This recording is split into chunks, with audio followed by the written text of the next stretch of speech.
What happens when you've just had a gutful waiting for things to change and just start changing it? Well, Paul Sims and Noreeen Sajwani from Impatient Health have done just that, and they're not here to tweak the system. They're here to overhaul it. This is the story behind the people behind Pharmageddon and those bold enough to embark on climbing a mythical mountain with a summit that's yet to be seen. Grab your harnesses, crampons and helmets. It's time to climb.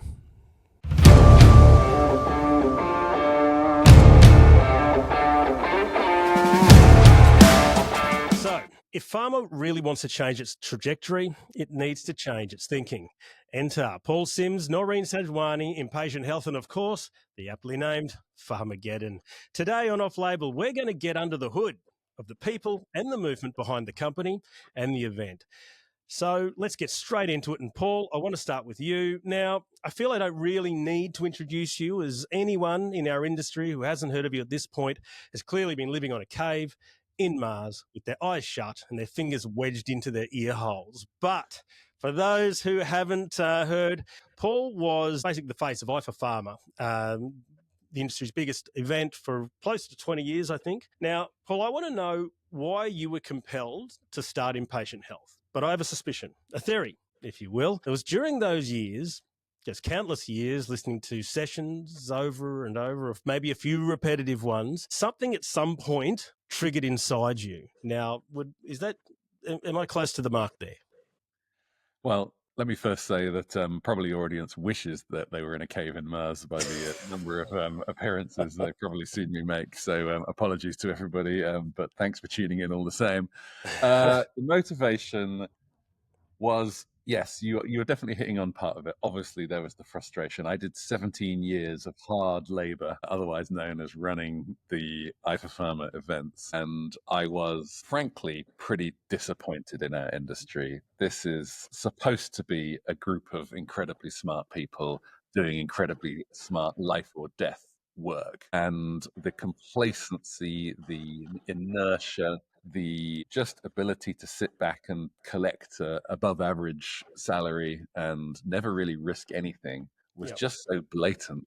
And yet, on the outside of the industry, patients clamoring for more assistance and support and just understanding of what health could be. To me, I just thought, what a massive missed opportunity. This is an industry that is not fulfilling its potential. And I was pleased to use COVID as an excuse to get out of the events world, which is what I had been in, as you said, for so long. But then at the same time, really disappointed that COVID didn't create as much change as it could have done, and how everybody preached at the time. That's right. It was positioned as the great disruptor. So yeah, really felt like it wasn't even a choice, it was a duty that I had to come in and do some really important stuff. Very good, and here we are, and you've built an incredible team around you, and a few of which I've had the pleasure of meeting, including Noreen yourself, albeit briefly, last year. Now, your backstory, I heard a podcast with you in it just the other day, and it's as fascinating as it is inspiring. And we'll put a link to that podcast in the description of this one afterwards as well for anyone that wants to learn more about this your tremendous backstory. But how did you find yourself here? What brought you here and now, and what drew you into this mission and this company in particular? Yeah, so I think growing up, I've always kind of been the type of person that liked to bring things that didn't make seemingly sense. So I studied healthcare management and policy, then I studied Spanish and theology, and then I studied Islamic studies. And trust me, all of those make sense in the world that I made sense in, which was bioethics and how we deliver healthcare based on social and cultural barriers, which I talk about in the podcast. So a lot of kind of my work has been around not only just pharma and life sciences strategy and how we make sense of things that don't make sense, but also then innovation and design. How do we kind of go back to the things that we learned when we were growing up as children about how to play together, how to work together, how to kind of put building blocks together from the ground up and then break them all down and try something else. God forbid we create two different Lego pieces of two different houses from the same block. So a lot of that is kind of what inspired me to bring together what I call the interdisciplinary nature of pharma. I believe that pharma is one little stakeholder in a huge system of healthcare. And it's our responsibility to, yes, play our part, but we have got to bring our friends along for the ride. So I think whereas, a lot of people, and Paul talks about kind of the unfulfilled potential, I almost saw and was motivated by the opposite. I had FOPMO, I would call it, the fear of pharma missing out. And I wanted pharma to be involved because I Just thought... when we think if we've heard all of the answers, here we go, a brand new one, and a good so one. Pharma, aren't you, Noreen? That one up on the On the spot. fly. I'm writing it down right now. It really was, in the wake of Obamacare, when I was kind of growing up, it was everyone is at the table. And pharma's the one that's just sitting on the sidelines because they think they're the cool kids. But no, they're part of the equation as well. And I think that was why it kind of became my duty, as Paul also says, my obligation to say, I'm going to bring those guys in for the ride and along for the journey too. That's awesome. And it's really interesting to hear your background and your methodologies and that type of thing. It's the Pharmageddon, from my experience, is now starting to make sense as to how it all came together. And you've obviously had a very leading role in doing that with drawing on that expertise. So let's move on a little bit deeper now, scratch a little bit further under the surface and talk about your personal why for both of you. What makes you both jump out of your respective beds in the morning, and what personally motivates? I mean, you're trying to do, it's great talking, all this talk is great, but you're actually walking the walk. But when I say walking the walk, you're really climbing a mountain. What motivates you to keep challenging this status quo when it is such a high mountain to climb? Yeah. I think that we beat ourselves up a lot in our industry. We're not good enough. We're not good enough at marketing. We're not good enough at so many things. We are behind other industries. We're the last to grasp AI, for a current example. I think that may well be true, but we're going to continue to beat ourselves up if we just chastise ourselves as to why we're still in the foothills of that mountain. What about the feeling of when we get to the top? What about that cheesy grin of a summit picture that we're going to post to all of our friends afterwards? We Not know AI what the generated. destination is on a mountain. But I'm not even sure I agree with your analogy, because with a mountain, you know where the top is. You can see it. Pharma, Fair play. no one knows where the top is. No one knows what we're actually trying to achieve. The only thing we know is that we're still stuck in the damn foothills, and it's frustrating. Yeah. So I think it's a very good question to ask. What actually is the destination? I would, hold a mirror up to Pharma. I have never seen anyone in our industry illustrate a specific vision other than we want to be number one in this category of therapy, in this therapy area, which frankly is not a vision. It's just a sort of, slightly further along the path kind of statement. But Indeed. What is the specific goal that anyone has? He gets a lot of criticism these days, but at least our good old friend Mr. Musk is very specific with his visions. But get to Mars, get to a renewable energy economy, implant specific things in your brain that overcome, but I don't need to extemporize. But the point is that you can understand it and it's very clear, and it's, put a man on the moon type specificity. That's wonderful. It's not what motivates me personally, but it's what our industry needs to get a hold of, and everyone in that industry needs to find their own version of that. Yeah, it's a fascinating aspect. You're right. However absurd some visions or journeys appear to be, at least that's something to aim for, and maybe that sort of thing. You're right. Aim for the sun and you'll hit the moon. Indeed. Noreen, what gets you out of bed? You jump up, pumped to hit the day. I'm going into Impatient Health today. I'm gonna F stuff up. Let's go. Well, I always tell Paul and my team that I've got one career goal and one career goal only. And my life's career goal is to put myself out of a job. Okay. So my entire kind of mantra of life is I want to put myself out of a job, because my job is to solve problems, right? And if I don't have any more problems to solve, theoretically, that means the whole world's problems have been solved, right? And that is a mountain for sure. Now you're talking. It is a sea expanse to kind of delve into. But I think a lot of that sort of drives me to say, once we've tried to solve a problem within pharma, there is this idea of unintended consequences, right? You fix one thing and you kind of mess up three. How do we look at that system? How do we look at the consequences of our actions and then future proof against that. So we're not just thinking about me making this choice means that I will have more medication out in the world for access, but actually what's that going to do to other populations? How is that going to impact the future of disease? And the other thing I will say, Steve, is the thing that does kind of get me out of bed is the fact that I'm a digital nomad. I have commitment issues and I will agree to it. But having commitment issues means that you're just so invested in multiple futures, multiple scenarios. And a lot of the work that I do, that we do at Impatient, is centered around futures thinking, right? I genuinely believe that the second that you tell someone you've got to run forward with this strategy, the first thing that we as humans are going to say is, hell no, I don't want to do that. I want to do this, right? Not conform. But if you give people the choice, if you say, think about all of the possibilities in the world, now pick the one you actually want to create. There's an element of agency in that. And I think that drives a lot of genuine action and commitment to say, I am going to try to do that for the future, for not only myself, but also generations and other systems and kind of people at large. Wow. Well, you're certainly not just talking it. I can literally feel the enthusiasm and the passion coming through the monitor. I didn't know AI could do that, but I'm pretty impressed. So great to understand a little bit more about what makes the people behind the company and the event tick. Let's move on to the Pharmageddon event itself. Now, I know personally from attending last year's event that you're both no strangers to the occasional four-letter fiesta. So for the benefit of you both, what the actual is Pharmageddon? And yes, of course, I'm going to beep that out post-production. Sure you are. But Glad it's to see that the cake, message not got the through there. That's what Yeah, I meant, yeah. of course. What do you think I said? What is Yeah, Pharmageddon? come on. Elevator pitch me, guys. Well, it's frankly not the event for the vast majority of people in this industry. If you are outside of the left-hand edge of the adoption curve, if you wouldn't, if you still haven't used AI extensively, if you still think that, that the status quo is perfectly okay, and that you're more career-minded than you are impact-minded, this is not the event for you. Please do not come. Please.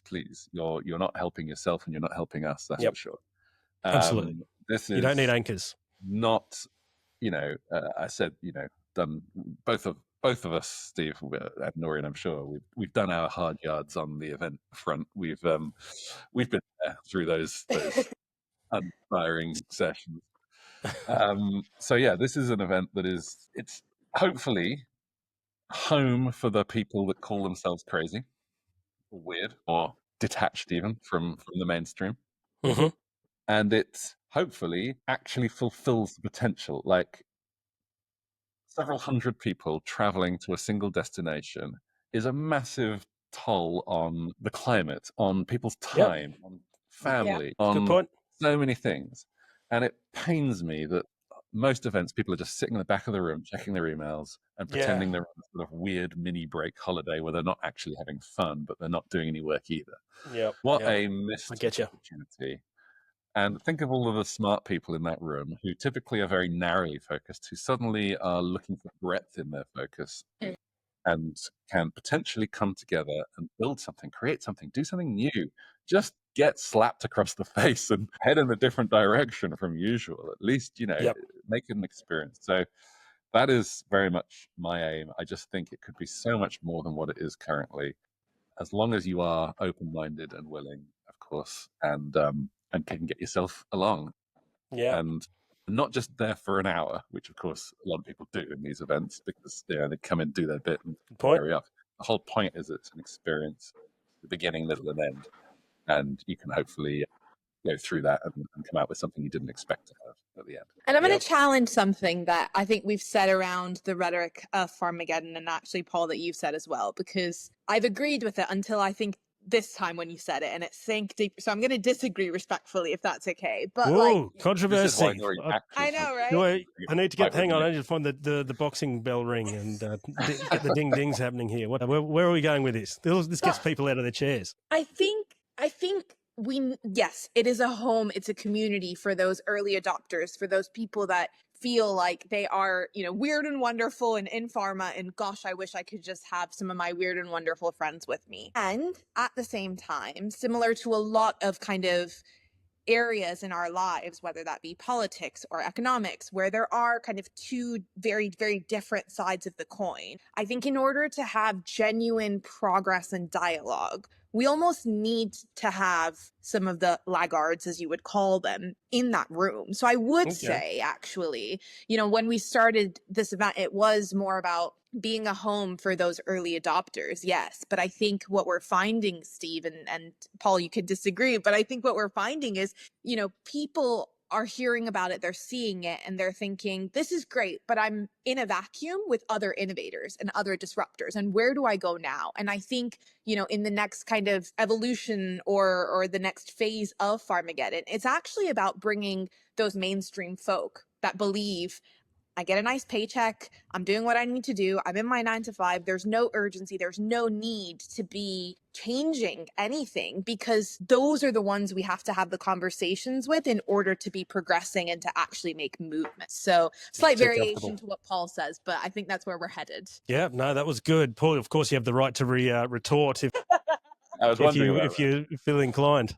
Well, look, it's a matter of dilution. Like the moment, with anything in life, it starts off with and over time, what was exciting becomes bland. And we're very, very keen. Like we're getting over we don't need to advertise at the moment because there's more people than we've got space for. And technically, I should move to a bigger venue, but I don't want to because I still want it to be relatively. That's a really good point. It's worth talking about as well. There is a group of wannabes, which is absolutely fine as long as they are willing. So if you read the books on fusion, laggards are defined as people who don't want to change, are determined to change. They want the old. And then there's the early majority and late majority, which are the middle part. Now, those guys are willing to. They need their hand held. They need to see someone else has done it before. Yep. But they are at least willing. So that group, which actually is the majority, that one, yes, fine, as long as it's not a dilution. We keep really close to the original intention of frightening everybody, frankly, at point in the session, and deliberately showing them what Noreen already pointed to: alternative futures, different ways of doing things that they couldn't have imagined pre-event. Yeah, no, it's wonderful. I'd probably like, if we had more time, talk about that methodology behind it, because it is an important play, but we probably don't want to give it all away in the same breath. We've touched on it. People get it. This is something different. But something that isn't different is industry buzzwords. And we hear a lot of them. And lately, one that just you cannot get away from, aside from AI, is measuring impact. Now, Pharmageddon, you're in your 3rd year. Is change starting to happen? Are you starting to move the dial? Are you ascending the peak? What's happening? What have you seen any examples? Are you encouraged? Something tells me, Steve, you might have a medical affairs audience here. They care very much about the accountability of these things. I don't know what you're talking about. Yeah, exactly. It's hard. I got to be honest with you. It's really hard because so much of your effort, of course, is just creating the experience, and then everyone's getting something different out of it. And then how do you put that on a 10-point scale? Frankly, not possible. You can hold people accountable. And we certainly are doing that with our more recent events. And this year, we're going to step that up to a whole new level and get people to actually create little accountability pods, as we're calling them, and hold people to task and set their own milestones that people then have to check on. But you know what? So much of it is anecdotal. I hear stories of how things have changed, but I don't know for sure. I'm not there seeing everybody. What we are doing more and more of is people. So events is just one bit of what Impatient Health does, and Noreen's team, and we also have another team that focuses on research. They are working with us beyond the event to actually see a lot of the stuff through. Yep, that's really, really cool because frankly, I hate being the guy that waves his arms around and then pisses off. Because what's the point? What's the point? There is literally is no point in that. Someone's got to do it. I literally think that someone doesn't have to do it. So I hate being that guy. I often am that guy, I've got to admit, but I hate being that guy. And if we can actually push through, then I am so much more motivated by the impact and knowing that we've actually made a difference. It sounds to me... I certainly cannot rest until I know that this problem is solved. Brilliant. It's it does sound to me like there's glimpses of winning starting to materialize a little bit, and so I was kind of thinking if Pharmageddon was a movie. And what a title for a movie. I'm surprised it isn't one. It probably should be. And it probably will be.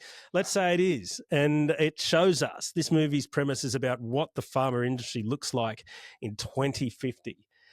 Two questions. Does it have a happy ending? And which actors would play each of you? Oh.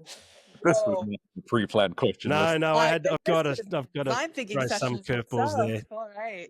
All right, I think I need to go through those step by step. So would it have a happy ending? Well, there is an Armageddon movie, and that does have a happy Worked ending. out. Bruce Willis had a rough trot, but the rest of us fared pretty well. Yeah. I think that. So people say all the time, our industry should shout about itself a bit more and show all the good things that we do. I think that's bullshit, because I think that's an unbelievable self-serving message that no one's going to take. I think we have to own up to some of the crap in the world. I think we have to own the problems that we didn't even create, like vaccine hesitancy or misinformation or anything that basically stops people getting as healthy as they should. Yep. We have to consider there's no longer room for burying your head in the sand. And I think in order to do that, like any good movie, you have to go through a narrative arc where even the sweetest rom-com will have a moment of tension midway through. And I think we have to go through that. We have to acknowledge that we have to go backwards before we can go forwards, perhaps. And I've even got a session planned on that in the event.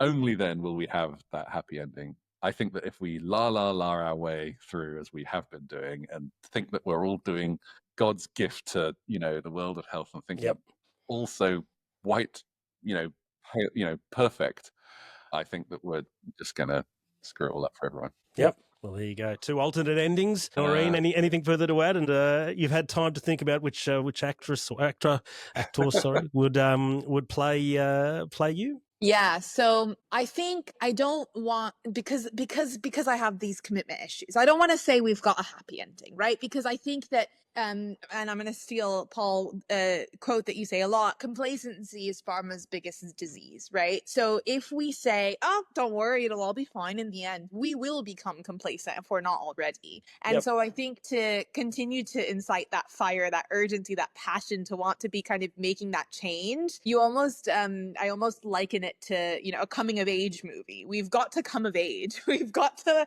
kind of go through that arduous process of facing the different challenges and swimming across the 7 seas and whatnot. Then be able to have this like self-actualization of like, hey, we might have this reputation out in the world, definitely in the US, pharma has a reputation, but what are we going to do about that? How are we going to turn that around? How do we kind of shift the behaviors and the mindset in the outside world and within ourselves to where it might not be a happy ending, but we're all getting there, and at least we like feel good about that. I think it's a feel good movie by the end. Feel good movie. I sense more optimism than pessimism. That's for sure. Definitely. I will cheat in who I want to play because I know exactly who I want to play me. Awesome. And this person is my role model in life, but also because I think that she is an incredible person that also thinks a lot about health and well-being of people. The former Prime Minister of New Zealand, Jacinda Ardern, just an incredible woman. My idol, and I think she's one of the few people. She's not even an actress. It's not even an actor, but there's nothing Jacinda can't do. To be fair, so if she'd probably be. She can act. She can be a mother. She can do politics. She can live in New Zealand, which is arguably one of the best places in the world. Sorry, Steve, but I just. Oh no, there's a case. There's a case. You're right.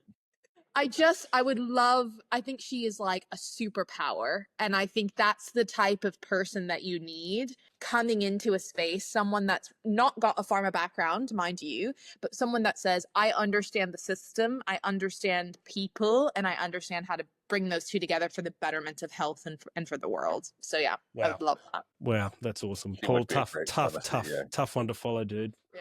I Who is know. Jacinda playing against, Paul? I know. Like, geez. Who's the leading man that has to go She head to head with obviously would. Jacinda Ellen? I mean, How my do you- head was obviously going through all What the a cliches, formidable task.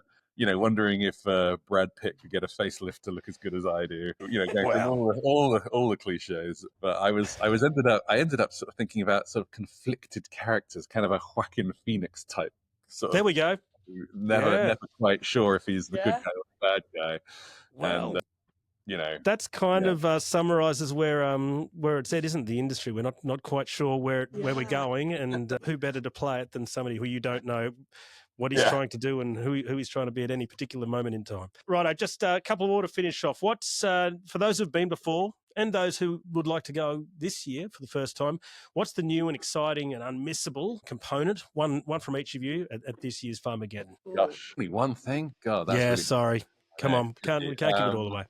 You know what? So we haven't, this has been probably a record. We haven't actually talked about AI, and we've been talking for a few minutes already. So I'm not going to talk about AI. I'm going to talk about what happens when the AI has developed to a stage when we can rely on it and believe that it's, like electricity, it's handling a base level of, operational efficiency and enhanced vision. My focus is what the frick do the humans do?